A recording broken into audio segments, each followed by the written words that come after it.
Good morning, and welcome to the First Unitarian Church of Chicago. My name is the Reverend Teri Schwartz, Senior Co-Minister. We are a Unitarian Universalist congregation, a community of children, youth, and adults, a people of many beliefs and traditions, bound not by the specific list of things we believe, but rather our shared values and the mission to grow our souls and to heal the world. Whether you are joining us online for the first time or you've worshiped with us for decades in person, you are welcome here. Whether you believe in God some of the time, all of the time, or none of the time, you are welcome here.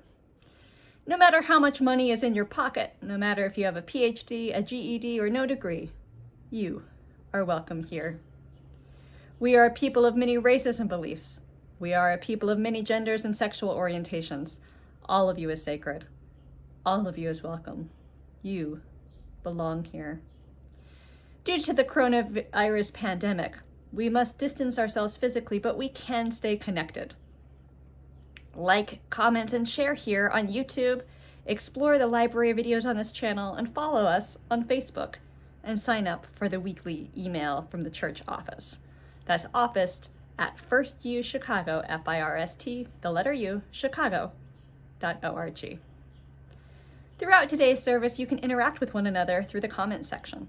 Simply log into your YouTube account or create a new one, and then you can leave comments, reactions, and share prayer requests. This summer, we are delighted to partner with ministers from around Chicago as a preaching collective, and I am grateful for everyone who has worked together to create this service. Today's service features our very own Monica Kling-Garcia, Ministerial Intern here at First Unitarian Church of Chicago. Come, let us worship. Hello, First Unitarian. It is so good to be back here with you this morning. I'm thrilled to be able to share with you my service as part of our summer preaching collective. As we begin our worship today, I invite you to get comfortable. Grab yourself something to drink, maybe grab your warm, fuzzy blanket, and let us rest in worship together.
Our opening words today come from Gwen Matthews.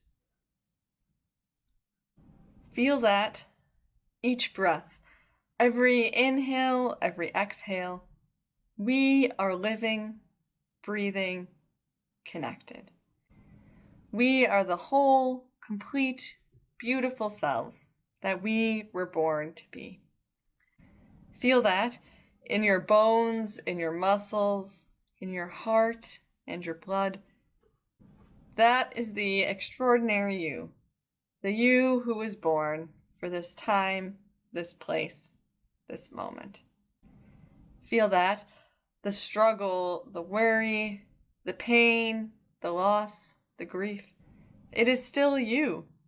You are still whole, complete, beautiful, extraordinary. feel that. I invite you now to join in the reciting of our covenant. Love is the spirit of this church, and service is law.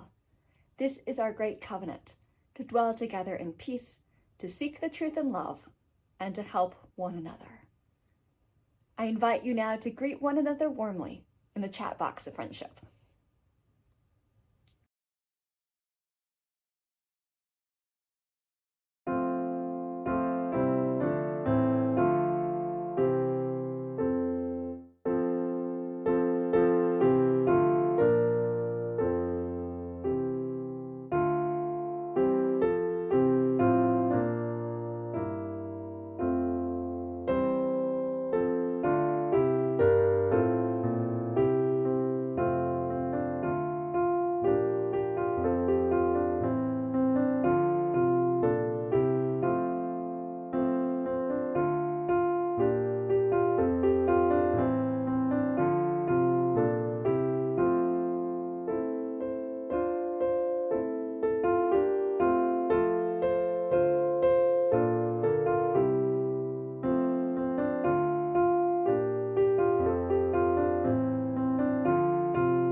Will you join me in a spirit of prayer and meditation? Breathe deep the breath of life and be here now. Be where you are. Will you take a breath with me?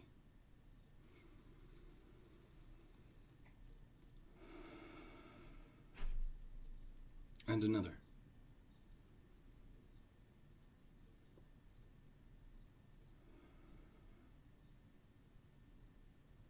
Spirit of life, of love known by many names, called in many ways.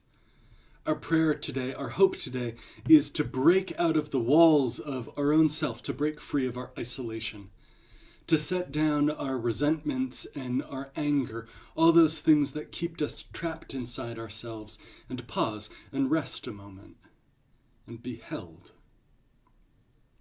Our prayer today, our hope today, is to find each other, to be able to say without reservation, I am with you. We are with you to every person. Teachers and parents, and all those whose primary spiritual practice is caring for children, we are with you. Those who live with grief, with chronic pain, with addiction, mental disability, illnesses perhaps unseen, we are with you. Our neighbors in prison, we are with you. Our neighbors in enforced isolation, our neighbors in nursing homes, we are with you. You who care for loved ones in ill health, you who are separated from the ones you love, you're not alone. We're with you. Healthcare workers, support staff, first responders, we're with you. This hope and prayer is to remember, to be in solidarity, to be held in a love that doesn't just stop with our own wants and our own interests, but extends outwards into the whole world. And so I invite you to speak aloud or add into the chat the name of anyone you wish to lift up in the love of this community. We pray for all these good souls, those named and those in the silence of our hearts, those remembered and those forgotten. Amen.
One of my family's favorite stories to tell is about my first day of school when I was 5.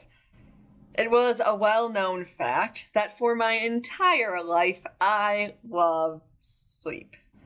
And because of this, my mom had me practice waking up from school the week leading up to the first day of kindergarten, coming in every morning and waking me up at the same time. It had varied results. Eventually, the morning of my actual first day of school arrived, and my mother opened the bedroom door, walked across the room, stepping over dolls and stuffed animals, and arrived at my bed. "Monica," she said, gently rubbing my shoulder, "wake up. It's the first day of school." I waved her away with one tiny hand, eyes closed, and said, "Just 20 more minutes, Mom, just 20 more minutes." 20 more minutes, she said. "You can't tell time. That's why you're going to school." Well, she called me on my bluff. I had to sleepily mosey on down the bed ladder to start my first day of school.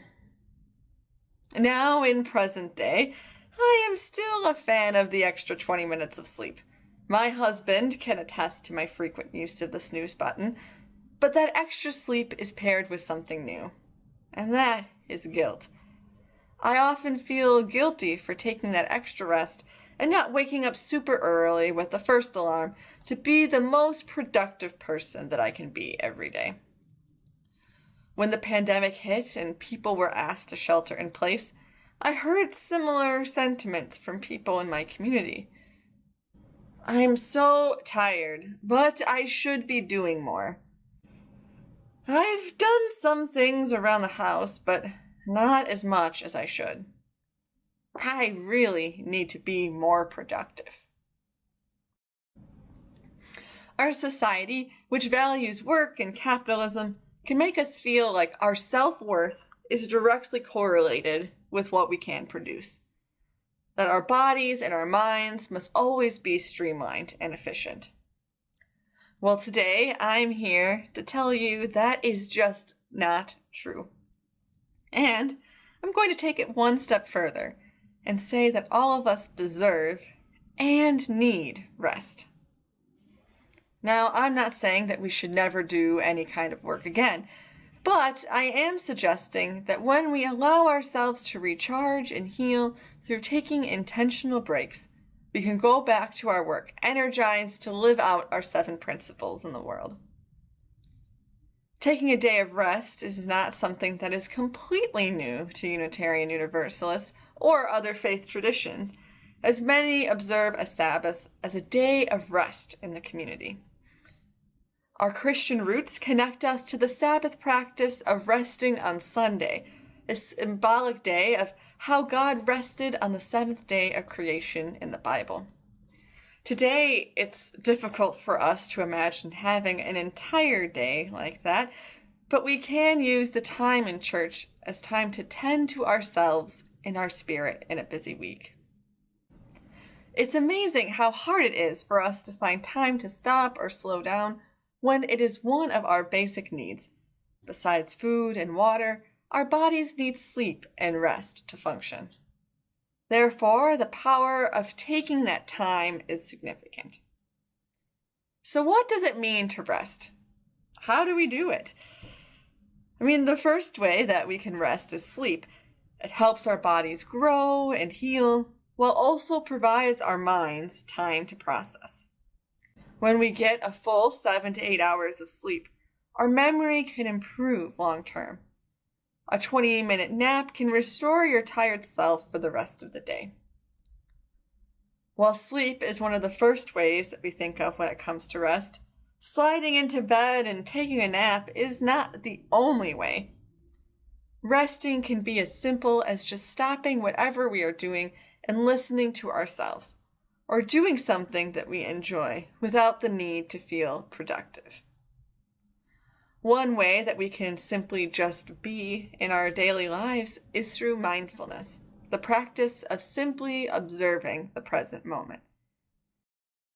You can be observing what is in the environment around you, an action you are doing, or observe what is within yourself. To demonstrate, I'd like to invite us to a moment of mindfulness here together. If you have a cup of coffee or a beverage in front of you, I invite you to grab that now. And if you don't have a beverage, you can simply observe your breath during this time. Now, for those of you with a mug or a glass, I invite you to hold it in front of you and take a deep breath in and a deep breath out. And just really focus your attention on this glass. Now we will take a sip together, and as you sip, I invite you to just pay attention to everything. How it tastes, how it smells, how it feels, everything as you slowly sip your drink.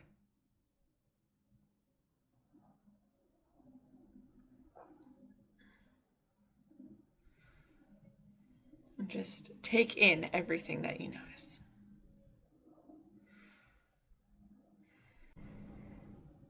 Now, that was just a moment of mindfulness. Do you feel any different? Maybe not, but maybe you'd feel lighter or more attentive, or maybe just a little bit calmer. That is the power of just taking one moment of rest. And this practice is something that you can do every morning with a cup of coffee or while taking a walk. Another way we can rest is just by doing the little things that bring us joy without a need for them to be productive or work. Make art or watch a movie, call a friend, whatever it is that lifts your spirit or makes you feel restored. When we make time for rest, it makes us more present to what we need. When we are going and going, focusing on the next thing and being as productive as possible, we can miss signals from our body and our mind that we need a break. We may not notice how tired we are or what emotional or spiritual weight we might be holding on to. Have you ever experienced those moments when you stop for a moment after working and realize, wow, I am really tired? Or when you sit with your thoughts for a moment and realize that you've been holding grief or sadness just for the sake of getting work done. Rest gives us these opportunities to check in with ourselves and restore our minds, bodies, and spirits through practices like sleep, mindfulness, and just pressing pause for a moment. In a culture which values productivity over people, rest can also be a form of resistance. In Atlanta, Georgia, Tricia Hersey created the organization The Nap Ministry for just this purpose. Through workshops, community organizing, performance art, and a strong social media presence, the Nap Ministry shares the good news of the liberating power of naps. In their own words, we believe rest is a form of resistance and name sleep deprivation as a racial and social justice issue. In a June NPR interview this year, during the rise of the Black Lives Matter protests, the NAP bishop herself, Tricia Hersey, described how protests and resistance are not without need for rest. She said, "Right now, rest is critical because it's counterintuitive and counter-narrative to see slowing down, napping, and rest as a key to our movement for Black liberation. But it really is so important because rest disrupts and pushes back and allows space for healing, for invention, for us to be more human. It'll allow us to imagine this new world that we want, this new world that's liberated, that's full of justice, that's a foundation for us to really, truly live our lives. We cannot do the work of making a better world for everyone without first allowing ourselves to rest. When we take the time to rest, whatever that means for us, we resist white supremacy culture and dream what the future could look like. And when we rest, we dream. We become more energized. And then we can go back to the work and make those dreams a reality. The events of 2020 have highlighted the inequalities in our world, the suffering of many, and the work that we need to do collectively. But we simply cannot do what needs to be done in our world, or even within ourselves, if we do not give ourselves time to simply be, to sleep, to feel, to just be in our own bodies. So please go and do the hard work, the work that you are passionate about, but also identify the practices for yourself that allow you to rest and recharge.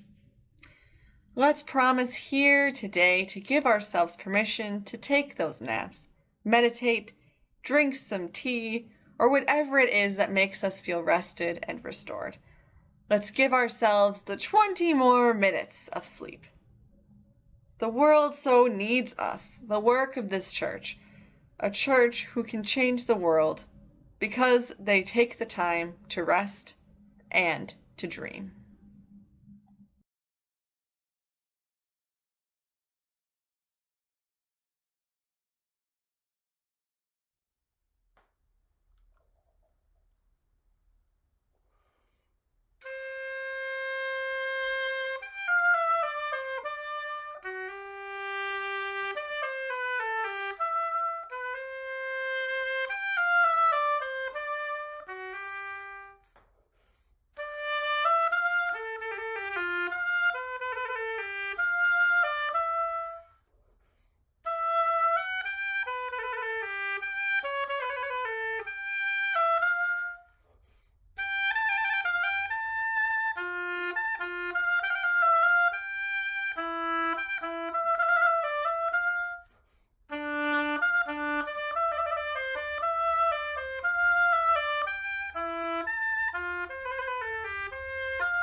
May we all rest our minds, our bodies, and our spirits. May we take the moments to dream, to love, and to just be. We extinguish our chalice flame with a new commitment to the liberating power of rest. Be well, and blessed be.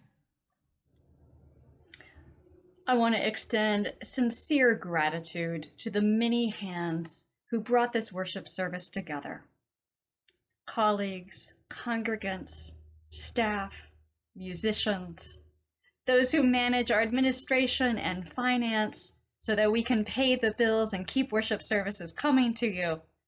There are many, many hands at many levels that create the church, that keep it vibrant, and that allow us to minister to one another and beyond our walls, in person, in worship, through service, social justice, and here in online worship. I ask that you consider giving to the church to continue our ministry.